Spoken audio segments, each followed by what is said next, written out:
اللہ نور السماوات والارض مثل نوره كمشكاة فيها مصباح۔ اور سورہ مائدہ میں فرمایا یا ایھا الرسول بلغ ما انزل الیک من ربک۔ السلام علیکم ورحمۃ اللہ وبرکاتہ۔ میں ہوں آپ کا میزبان فضل رحمان رحمانی۔ آج مورخہ 15 جولائی ہے۔ پیش ہے دوربین کی تازہ ترین پیشکش۔ آج دوربین کے اہم موضوعات ہیں۔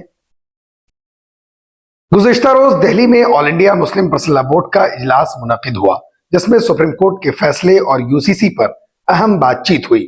اجلاس میں بورڈ کے اہم ذمہ داران نے شرکت کی۔ اجلاس میں کیا کیا تجاویز منظور کی گئیں، آج کی دوربین میں خصوصیت کے ساتھ دیکھی۔ 7 ریاستوں کی 13 اسمبلی سیٹوں پر ہوئے ضمنی انتخابات میں انڈیا بلاک 10 نشستوں پر کامیاب ہوا اور بی جے پی 2 حلقوں پر ہی سمٹ گئی۔ ضمنی انتخابات کی پوری جانکاری تفصیلات میں ضرور دیکھیں۔ سابق امریکی صدر ڈونلڈ ٹرمپ پر جان لیوا حملہ ہوا۔ حملہ کرنے والے کی شناخت ہو گئی ہے۔ تفصیلات میں دیکھیے حیرت انگیز معلومات۔ سابق امریکی صدر ڈونلڈ ٹرمپ پر ہونے والے جان لیوا حملے پر وزیر اعظم نریندر مودی اور راہل گاندھی نے تشویش کا اظہار کیا۔ ان رہنماؤں نے کیا کہا، تفصیلات میں دیکھیے۔ مہاراشٹر ایم ایل سی انتخاب میں کراس ووٹنگ ہوئی، جس پر کانگریس کے ریاستی صدر نے سخت برہمی کا اظہار کیا۔ انہوں نے کیا کچھ کہا، تفصیلات میں دیکھیے۔ این آر اے کی غیر فعالیت پر کانگریس پارٹی کے صدر ملکارجن کھڑگے نے وزیر اعظم نریندر مودی کی خاموشی پر سوال اٹھایا اور وضاحت طلب کی ہے۔ کھڑگے نے کیا کچھ کہا، تفصیلات میں ضرور دیکھیے۔ نئے فوجداری قوانین کے خلاف وکلاء نے ہڑتال کا اعلان کیا ہے، جس پر دہلی کانگریس نے حمایت کا اعلان کیا۔ ترکی کے صدر رجب طیب اردگان کا کہنا ہے کہ شام میں انصاف پر مبنی قیام امن سے سب سے زیادہ فائدہ ترکی کو ہوگا۔ اردگان نے کہا کہ وہ ہر موقع پر اس بات کا اظہار کرتے ہیں کہ شام کی علاقائی سالمیت ترکی کے مفاد میں ہے۔ جرمن اعزازی جج نے اسکارف پر پابندی کو عدالت میں چیلنج کر دیا ہے۔ جرمنی کی ایک مسلمان خاتون کو حجاب پہننے کی وجہ سے اعزازی جج کے طور پر کام کرنے سے روک دیا گیا تھا۔ زمبابوے کو 10 وکٹوں سے کراری شکست دے کر ٹیم انڈیا نے T20 سیریز پر قبضہ کر لیا ہے۔ میچ کی تفصیلات دوربین کی تفصیلات میں ضرور دیکھیے۔ آپ ہمیں یوٹیوب پر دیکھنے کے علاوہ ہمارے تمام سوشل میڈیا پیجز پر بھی فالو کر سکتے ہیں۔ آپ فکر و نظر اردو کا پروگرام دوربین دیکھ رہے ہیں۔ گزشتہ روز دہلی میں آل انڈیا مسلم پرسنل لا بورڈ کا اجلاس منعقد ہوا۔ حضرت مولانا خالد سیف اللہ رحمانی صدر بورڈ نے صدارت کی اور بورڈ کے جنرل سیکریٹری مولانا محمد فضل الرحیم مجددی نے کارروائی چلائی۔ بورڈ کے نائب صدر حضرت مولانا سید ارشد مدنی، جناب سید سعادت اللہ حسینی، پروفیسر ڈاکٹر سید علی محمد نقوی اور بورڈ کے سیکریٹریز حضرت مولانا احمد ولی فیصل رحمانی اور مولانا محمد یاسین علی عثمانی، بورڈ کے خازن پروفیسر محمد ریاض عمر کے علاوہ صدر جمعیت علماء ہند مولانا سید محمود اسد مدنی، امیر مرکزی جمعیت اہل حدیث مولانا اصغر علی امام مہدی سلفی، ممبر پارلیمان جناب اسد الدین اویسی، مولانا خلیل الرحمان سجاد نعمانی، محترمہ عطیہ صدیقہ، پروفیسر مونسہ بشرا عابدی، محترمہ نکھت پروین خان صاحبہ اور ملک بھر سے کئی اہم شخصیات نے شرکت کی۔ اجلاس میں درج ذیل تجاویز منظور کی گئیں۔ بورڈ کی مجلس عاملہ کا احساس ہے کہ مسلم متعلقہ کے نفقہ سے متعلق سپریم کورٹ کا حالیہ فیصلہ قانون شریعت سے راست متصادم ہے۔ مسلم پرسنل لا بورڈ اس بات کا اعادہ کرنا ضروری سمجھتا ہے کہ نبی رحمت صلی اللہ علیہ وسلم کے مطابق اللہ کے نزدیک حلال چیزوں میں سب سے زیادہ ناپسندیدہ چیز طلاق ہے۔ لہٰذا حتی الامکان ازدواجی زندگی کو بنائے رکھنے کے لیے قرآن میں تاکید کی گئی ہے۔ طلاق سے پہلے معاملات کو درست رکھنے سے متعلق بھی قرآن مجید میں ہدایات موجود ہیں، لیکن تمام کوششوں کے باوجود ساتھ رہنا دشوار ہو جائے تو احسن طریقے سے جدائیگی ہی ایک معقول اور قابل عمل راستہ رہ جاتا ہے۔ معاملہ کا احساس ہے کہ اگر رشتے سے نکلنے کو مشکل اور ناقابل عمل بنا دیا جائے تو وہ خواتین کے لیے ہی مسئلہ پیدا کرے گا۔ کہا یہ جا رہا ہے کہ یہ فیصلہ خواتین کے مفاد میں ہے۔ معاملہ یہ واضح کر دینا ضروری سمجھتی ہے یہ فیصلہ نہ خواتین کے لیے مفید ہے اور نہ ہی قابل عمل، بلکہ اس سے اندیشہ ہے کہ ان کی زندگی مزید بدتر ہو جائے گی۔ ویسے بھی انسانی عقل میں یہ بات نہیں آ سکتی کہ جب رشتہ ہی باقی نہ رہے تو مرد پر متعلقہ کی کفالت کی ذمہ داری کیسے آ سکتی ہے۔ مجلس عاملہ صدر بورڈ کو مجاز کرتی ہے کہ وہ اس کے تدارک کے لیے جتنی قانونی اور جمہوری ذرائع موجود ہوں ان کو استعمال کرتے ہوئے اسے بدلوانے کی کوشش کریں۔ ہندوستان میں جس طرح ہندوؤں کو اپنے پرسنل لا یعنی ہندو کوڈ لا کے مطابق زندگی گزارنے کا حق ہے، اسی طرح مسلمانوں کے لیے شریعت ایپلیکیشن ایکٹ 1937 موجود ہے۔ ملک کے دستور نے بھی تمام مذہبی اکائیوں کو اپنے مذہب کے مطابق آرٹیکل 25 زندگی گزارنے کا بنیادی حق فراہم کرتا ہے۔ مجلس عاملہ کا احساس ہے کہ ہندوستان جیسے کثیر مذہبی اور کثیر ثقافتی ملک کے لیے یونیفارم سول کوڈ بالکل موزوں اور مناسب نہیں ہے، نیز اس طرح کی کوششیں ملک کے دستور کی روح کے بھی منافی ہے۔ اقلیتوں کو دستور میں جو ضمانتیں دی گئی ہیں، یونیفارم سول کوڈ اس کو ختم کر کے رکھ دے گا۔ اس لیے نہ مرکزی حکومت کو نہ کسی ریاستی حکومت کو یونیفارم سول کوڈ کو نافذ کرنے کی بات کرنی چاہیے۔ یہ مسلمانوں کے لیے ناقابل قبول ہوگا۔ یہ اجلاس اتراکھنڈ اسمبلی سے منظور یونیفارم سول کوڈ کو غلط، غیر ضروری اور دستور ہند میں دی گئی ضمانتوں کے خلاف سمجھتا ہے۔ اتراکھنڈ UCC میں لیو ان ریلیشن شپ کو بھی جائز قرار دیا گیا ہے، جو نہ صرف اخلاقاً بلکہ مذہباً بھی غلط ہے۔ بورڈ نے فیصلہ کیا ہے کہ وہ اس قانون کو ہائی کورٹ میں چیلنج کرے گا۔ بورڈ کی لیگل کمیٹی اس کی تیاری کر رہی ہے۔ اوقاف دینی اور خیراتی مقاصد کے لیے مسلمانوں کے دیے ہوئے مقدس اثاثے ہیں اور مسلمان ہی اس کے متولی و منتظم ہوتے ہیں اور وہی اس سے استفادہ کے مستحق بھی ہیں۔ اس وقت صورتحال یہ ہے کہ اوقاف کی بہت سی اراضی حکومت کے استعمال میں ہے، اس لیے اجلاس حکومت سے یہ مطالبہ کرتا ہے کہ وہ بازار کی شرح یعنی مارکیٹ ریٹ کے لحاظ سے ان املاک کا کرایہ ادا کرے اور منشاء وقف اور قانون شریعت کے مطابق اس رقم کو خرچ کرے تاکہ مسلمان اپنے بزرگوں کی محفوظ کی ہوئی اس دولت سے فائدہ اٹھا سکیں۔ یہ اجلاس اوقاف کے متولیوں سے بھی مطالبہ کرتا ہے کہ وہ خود بھی اوقافی جائیدادوں کے استعمال سے بچیں، دوسروں سے بھی ان کو بچائیں اور وقف کے املاک کے سلسلے میں خاص طور پر اللہ سے ڈریں، کیونکہ وقف کی جائیداد پر ناجائز قبضہ اور وقف کرنے والے کی منشا کے خلاف ذاتی مفاد کے لیے اس کا استعمال بدترین خیانت اور اللہ تعالیٰ کی ناراضگی کا سبب ہے۔ مجلس عاملہ کا یہ اجلاس وارانسی کی گیان واپی مسجد، متھرا کی شاہی عیدگاہ کے تعلق سے نچلی عدالتوں میں پیدا کیے گئے نئے تنازعات کو تشویش کی نگاہ سے دیکھتا ہے۔ اجلاس کا احساس ہے کہ عبادت گاہوں سے متعلق 1991 کے قانون کے ذریعے ملک کی مقننہ نے ہر نئے تنازع کا دروازہ بند کر دیا تھا۔ اس اجلاس کو اس بات پر شدید تشویش ہے کہ سپریم کورٹ جس نے بابری مسجد کا فیصلہ دیتے وقت اس قانون کا حوالہ دے کر کہا تھا کہ اس کے ذریعے ہر نئے تنازع کا راستہ بند کر دیا گیا ہے، وہی مسلمانوں کی متھرا اور کاشی سے متعلق اپیلوں کو نظر انداز کر رہا ہے۔ اگر ان چور دروازوں کو بند نہیں کیا گیا تو پھر اس بات کا اندیشہ ہے کہ شرپسند قوتیں ملک کے مختلف علاقوں میں نئے نئے فتنے اور تنازعات کھڑے کرتی رہیں گی۔ مجلس عاملہ کو اس پر شدید تشویش ہے کہ ملک میں ہجومی تشدد کا سلسلہ رکنے کا نام نہیں لے رہا۔ پارلیمانی انتخابات کے نتائج نے یہ اندیا دیا تھا کہ ملک کے عوام نے نفرت و بغض و عناد پر مبنی ایجنڈے پر اپنی شدید ناراضگی کا برملا اظہار کیا ہے، اور یہ توقع بنی تھی کہ شاید یہ ہیجانی دور اب ختم ہو جائے گا۔ عاملہ سمجھتی ہے کہ اگر ملک میں قانون کی بالادستی کے ساتھ اسی طرح کھلواڑ ہوتا رہا تو ملک میں جس کی لاٹھی اس کی بھینس کا ماحول بن جائے گا اور لوگ قانون کو اپنے ہاتھ میں لے کر پولیس اور انتظامیہ سے بے نیاز ہو جائیں گے۔ بورڈ کی مجلس عاملہ کا احساس ہے کہ فلسطین کا مسئلہ ایک انسانی مسئلہ ہے، جہاں اسرائیل کی شکل میں ایک غاصب قوت ملک کے اصل باشندوں کو جلا وطن کرنے پر تلی ہوئی ہے۔ اس نے جبر و ظلم کی تمام ریکارڈ توڑ دیے ہیں۔ وہ مسلسل نسل کشی و وحشیانہ مظالم کا ارتکاب کر رہا ہے۔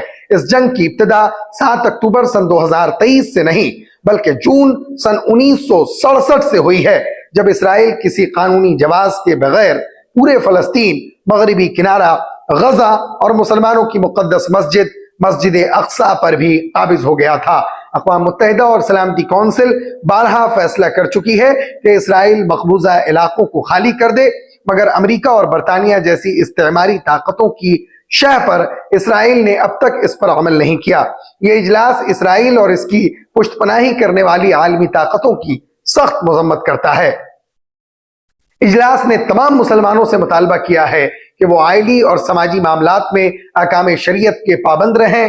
شوہر و بیوی اور رشتہ دار کے درمیان کوئی نزاع پیدا ہو جائے تو دارالقضاء سے ہی رجوع کریں، اور قرآن و حدیث اور اسلامی شریعت کے مطابق کوئی فیصلہ ہو تو اسے خوشدلی سے قبول کرتے ہوئے اس پر عمل پیرا ہوں۔ اسی میں آخرت کی کامیابی اور دنیا کی بھلائی ہے۔ اجلاس نے مسلم خواتین سے بھی اپیل کی ہے کہ وہ معاشرے کی اصلاح میں اہم رول ادا کریں، خاص کر طلاق کے واقعات کو کم کرنے، بیٹے اور بہو کے درمیان تعلقات کو خوشگوار بنانے، غیر شرعی رسوم و رواج کو روکنے، بیٹیوں کو حق میراث دلانے اور نئی نسل کی دینی تربیت کرنے میں، اس لیے سماج اور خاندان کی اصلاح میں ان کا ایک مثالی کردار ادا کریں۔ اجلاس سے مولانا فضل الرحیم مجددی جنرل سیکریٹری بورڈ، مولانا احمد ولی فیصل رحمانی سیکریٹری بورڈ، مولانا ڈاکٹر یاسین علی عثمانی سیکریٹری بورڈ، ڈاکٹر سید قاسم رسول الیاس ترجمان بورڈ، پروفیسر مونسا بشرا عابدی ممبر ورکنگ کمیٹی، محترمہ عطیہ صدیقہ ممبر ورکنگ کمیٹی نے خطاب کیا۔ ملک کی 7 ریاستوں میں گزشتہ 10 جولائی کو 13 اسمبلی سیٹوں کے لیے ضمنی انتخابات ہوئے تھے۔ 13 جولائی کو انتخابی نتائج کا اعلان کر دیا گیا۔ انتخابی نتائج بی جے پی کے لیے زوردار جھٹکے سے کم نہیں ہیں۔ وہیں انڈیا بلاک کے حوصلے بلند ہیں۔ 13 اسمبلی سیٹوں میں سے انڈیا اتحاد نے 10 پر کامیابی حاصل کی ہے، جبکہ بی جے پی نے صرف 2 نشستوں پر ہی جیت حاصل کی۔ اس کے علاوہ ایک نشست پر آزاد امیدوار نے قبضہ کر لیا۔ اگر پارٹی سطح پر نتائج کو دیکھیں تو کانگریس و ترنمول کانگریس کو 4-4، بی جے پی کو 2 اور عام آدمی پارٹی اور ڈی ایم کے کو 1-1 سیٹ پر کامیابی ملی ہے۔ ایک اسمبلی سیٹ پر آزاد امیدوار نے جیت حاصل کی۔ امریکی وفاقی تحقیقاتی ایجنسی ایف بی آئی نے سابق امریکی صدر ڈونلڈ ٹرمپ کو قتل کرنے کی کوشش کرنے والے شوٹر کی شناخت 20 سالہ تھامس میتھیو کراکس کے نام سے کی ہے، جو پینسلوانیا کا ہی رہائشی ہے۔ نیو یارک پوسٹ نے ذرائع کے حوالے سے بتایا کہ تھامس میتھیو کراکس ٹرمپ کے اسٹیج سے 130 گز کے فاصلے پر واقع مینوفیکچرنگ پلانٹ کی چھت پر بیٹھا تھا۔ اسے یو ایس سیکرٹ سروس کے اسنائپرز نے گولی مار کر ہلاک بھی کر دیا، اور وہاں سے ایک AR طرز کے رائفلز بھی برآمد کی۔ ممکنہ ریپبلکن صدارتی امیدوار ڈونلڈ ٹرمپ کو گولی مارنے کے پیچھے کے محرکات ابھی واضح نہیں ہیں۔ 20 سالہ تھامس میتھیو کراکس کی سیاسی وابستگیوں کے بارے میں کچھ معلومات بھی سامنے آ رہی ہے۔ خبر رساں ادارے ایسوسییٹڈ پریس نے ووٹر آئی ڈی کارڈ کے ریکارڈ کا حوالہ دیتے ہوئے اطلاع دی ہے کہ کراکس پینسلوانیا میں رجسٹرڈ ریپبلکن تھا۔ اے پی نے انتخابی مہم کے مالیاتی ریکارڈ کا حوالہ دیتے ہوئے رپورٹ کیا کہ کراکس نے 20 جنوری 2021 کو ایک پروگریسو پولیٹیکل ایکشن کمیٹی کو $15 کا عطیہ بھی دیا۔ وزیر اعظم نریندر مودی نے امریکہ کے شہر پینسلوانیا میں سابق امریکی صدر ڈونلڈ ٹرمپ کے فائرنگ کی شدید مذمت کی۔ وزیر اعظم مودی اس حملے پر رد عمل دیتے ہوئے کہا کہ سابق صدر ڈونلڈ ٹرمپ پر حملے سے وہ پریشان ہیں۔ انہوں نے social media platform X پر لکھا کہ وہ اپنے دوست اور سابق صدر ڈونلڈ ٹرمپ پر حملے کی خبر سے انتہائی فکر مند ہیں اور اس واقعے کی شدید مذمت کرتے ہیں۔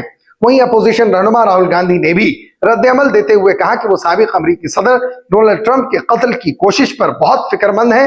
لوک سبھا میں قائد حزب اختلاف راہل گاندھی نے انتخابی ریلی میں فائرنگ کے واقعے میں زخمی ہونے والے سابق امریکی صدر ڈونلڈ ٹرمپ کی جلد صحت یابی کے لیے دعا کی۔ انہوں نے social media website X پر لکھا کہ وہ سابق امریکی صدر ڈونلڈ ٹرمپ کے قتل کی کوشش پر بہت فکر مند ہیں۔ ایسے اقدامات کی سخت ترین الفاظ میں مذمت کی جانی چاہیے۔ وہ ان کی جلد اور مکمل صحت یابی کی خواہش کرتے ہیں۔ مہاراشٹر میں 12 جولائی کو ہوئے 11 سیٹوں کے MLC انتخاب میں کراس ووٹنگ کا معاملہ سامنے آنے کے بعد سیاسی ہلچل کافی تیز ہو گئی ہے۔ اس الیکشن میں کانگریس کے پارٹی کے 7 ارکان اسمبلی کے بارے میں کہا جا رہا ہے کہ انہوں نے کراس ووٹنگ کی۔ اب اس معاملے پر کانگریس کے ریاستی صدر نے سخت برہمی کا اظہار کرتے ہوئے ان کے خلاف کارروائی کرنے کا اعلان کیا۔ ریاستی کانگریس کے صدر نے کہا کہ 11 قانون ساز کونسل کی نشستوں کے حالیہ انتخابات میں کراس ووٹنگ کرنے والے پارٹی کے غداروں کی نشاندہی کر لی گئی ہے اور جلد ہی ان کے خلاف کارروائی کی جائے گی۔ انہوں نے ہفتہ یعنی 13 جولائی کو کہا تھا کہ یہی غدار 2 سال قبل کونسل انتخابات میں کانگریس لیڈر چندرکانت ہنڈورے کی شکست کا سبب بنے تھے۔ نانا پٹولے نے کہا ہے کہ اب ان کے خلاف کارروائی کی جائے گی تاکہ کسی کو دوبارہ پارٹی سے غداری کرنے کی ہمت نہ ہو۔ اس ضمن میں اتوار کو میڈیا سے بات کرتے ہوئے شیو سینا UBT کے رکن پارلیمان سنجے راوت نے کہا کہ کانگریس نے قبول کر لیا ہے کہ کراس ویٹنگ ہوئی ہے اور اب وہ اصولوں کے مطابق کارروائی کرے گی۔ کانگریس کے ذرائع نے پہلے ہی اپنے 37 ایویلیز میں سے اپنے امیدوار پرگنا ساتو کے لیے 30 ووٹوں کا کوٹا طے کیا تھا اور باقی 7 ووٹ اتحادی شیو سینا یعنی اوبیٹی کے امیدوار ملند نارویکر کو جانے تھے۔ ووٹنگ کے نتائج میں ساتو کو 25 اور نارویکر کو 22 ووٹ ملے، جس کا مطلب یہ ہوا کہ کم از کم 7 ایویلیز نے کراس ووٹنگ کیا تھا۔ کانگریس کے قومی صدر ملکارجن کھڑگے نے نیشنل ریکروٹمنٹ ایجنسی NRA کے تعلق سے مودی حکومت پر سخت تنقید کی ہے۔ انہوں نے وزیر اعظم مودی کا محاصرہ کرتے ہوئے کہا ہے کہ 4 سال پہلے وزیر اعظم نریندر مودی اس ایجنسی کو کروڑوں نوجوانوں کے لیے نعمت قرار دے رہے تھے، وہ آج کس وجہ سے غیر فعال ہے، اس کے بارے میں حکومت کو وضاحت دینی چاہیے۔ ملکارجن کھڑگے نے social media platform X پر پوسٹ کرتے ہوئے کہا کہ نریندر مودی جی، کل آپ ممبئی میں نوکریاں دینے پر جھوٹ کا جال بن رہے تھے، وہ آپ کو ایک بار پھر یاد دلانا چاہتے ہیں کہ آپ نے نیشنل ریکروٹمنٹ ایجنسی کا اعلان کرتے ہوئے کہا تھا، اگست 2020 میں آپ نے کہا تھا کہ NRA کروڑوں نوجوانوں کے لیے ایک نعمت ثابت ہوگا، اس سے بہت سے امتحانات ختم ہو جائیں گے اور اس سے شفافیت کو بھی بڑا فروغ ملے گا۔ کانگریس کے قومی صدر ملکارجن کھڑگے نے کہا کہ NDA میں دھاندلی ہوئی، پیپر لیک اور گھپلا ہوا اور NRA سے امتحان ہی نہیں کروایا گیا۔ عالمی نظام کو تباہ کرنے اور نوجوانوں کے مستقبل کو برباد کرنے کا بیڑا BJP RSS نے اٹھایا ہے۔ انہوں نے کہا کہ NRA کا مسئلہ انہوں نے پہلے بھی اٹھایا تھا، لیکن مودی حکومت اس پر خاموشی اختیار کیے ہوئے بیٹھی ہے۔ دہلی پردیش کانگریس کمیٹی کے صدر دیویندر یادو نے کہا ہے کہ دہلی کانگریس کے شعبہ قانون اور انسانی حقوق کے تحت ہزاروں وکلا آج 15 جولائی کو دہلی میں ڈسٹرکٹ بار ایسوسی ایشن کی رابطہ کمیٹی کی کال کی مکمل حمایت کریں گے۔ دیویندر یادو نے مزید کہا کہ یہ بدقسمتی کی بات ہے کہ پارلیمان کے سرمائی اجلاس میں 3 فوجداری قوانین ایسے وقت میں منظور کیے گئے جب اپوزیشن جماعتوں کے 146 ارکان پارلیمان کو معطل کر دیا گیا تھا۔ انہوں نے کہا کہ یہ قوانین عوام کے حق میں کیسے ہو سکتے ہیں جبکہ ان قوانین کی منظوری کے دوران کوئی مناسب بحث ہی نہیں ہوئی۔ وہیں کانگریس کے شعبہ قانون اور انسانی حقوق کے چیئرمین ایڈوکیٹ سنیل کمار نے کہا کہ کانگریس پارٹی نے ہمیشہ عوام کے ساتھ ساتھ وکلا کی بھی حمایت کی ہے۔ انہوں نے کہا کہ وکلا کے تحفظات کو دور کیے بغیر ان تینوں فوجداری قوانین کو منظور کرنے کا کوئی فائدہ نہیں ہے۔ ترکی کے صدر رجب طیب اردوغان کا کہنا ہے کہ شام میں انصاف پر مبنی قیام امن سے سب سے زیادہ فائدہ ترکیہ کو ہوگا۔ صدر اردوغان نے نیٹو کے مملکتی و حکومتی سربراہان کے اجلاس میں شرکت کے بعد امریکہ سے وطن واپسی پر طیارے میں صحافیوں کو بیانات اور سوالات کے جواب دیے۔ شام کے صدر بشار الاسد کی ترکی کے دورے کی دعوت کے بارے میں دریافت کیے جانے پر اردوغان نے اسد سے ملاقات کر سکنے کا اعادہ کیا اور کہا کہ انہوں نے ملاقات کے لیے روڈ میپ کا تعین کرنے کے فرائض وزیر خارجہ حاقان فیدان کو سونپے ہیں۔ دہشت گردی کے خلاف جنگ کا ذکر کرتے ہوئے صدر نے کہا کہ پوری دنیا جانتی ہے کہ ترکی نے اس عمل میں کتنی قربانیاں دی ہیں، لیکن دہشت گردی کے خلاف جنگ میں اسے تنہا چھوڑ دیا گیا۔ ترک صدر نے دہشت گرد تنظیموں کی حمایت کرنے والے اتحادیوں کے خلاف سخت رد عمل کا اظہار کیا۔ سن 2015 میں جرمنی کے وفاقی آئینی عدالت نے اساتذہ کے لیے اسکارف پر عام پابندی عائد کرنے کے خلاف فیصلہ دیتے ہوئے کہا تھا کہ اس طرح کی پابندی جرمن آئین میں دی گئی مذہبی آزادی سے مطابقت نہیں رکھتی۔